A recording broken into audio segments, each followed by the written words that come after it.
आदिवासी समाजाच्या जमिनीवर डोळा, आता थेट लढा।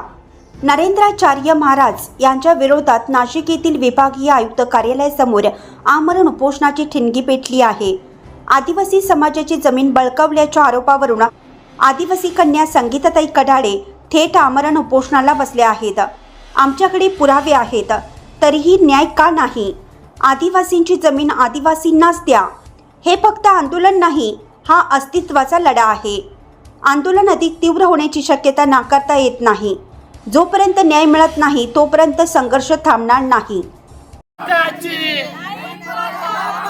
अरे जमीन आमच्या हक्काची, अरे या सरकारचं करायचं काय? अरे या सरकारचं करायचं काय? अरे कोण म्हणतं देत नाही? अरे कोण म्हणतं देत नाही?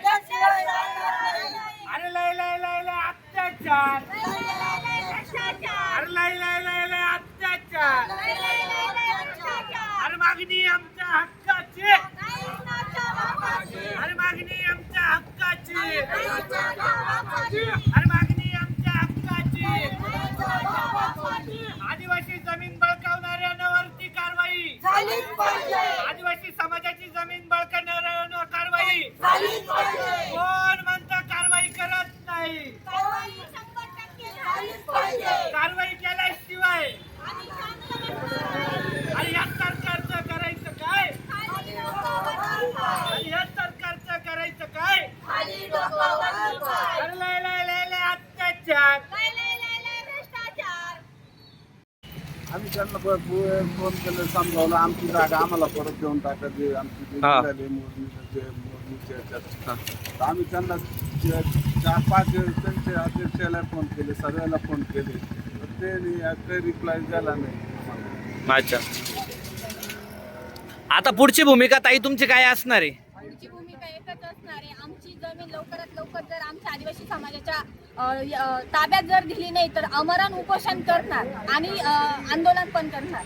म्हणजे आंदोलन आणि आमरण उपोषणाचा इशारा या ठिकाणी आदिवासी कन्या संगीताताई कडाळे यांनी या ठिकाणी आमरण उपोषणाचा इशारा थेट जर आदिवासी समाजाची जमीन जर नरेंद्राचार्य महाराजांकडून जर देण्यात आलेली नाही, त्यांची हक्काची जमीन, तर यांच्याकडून थेट आमरण उपोषणाचा इशारा देखील या ठिकाणच्या प्रशासनाला देण्यात आलेला आहे। आणि हे दृश्य जे आहेत, हे दृश्य विभागीय आयुक्त कार्यालय नाशिक या ठिकाणचं हे दृश्य आहेत। आणि हे आंदोलन जे आहेत, हे आंदोलनाची पार्श्वभूमी आपण या ठिकाणी समजून घेतलेली आहे।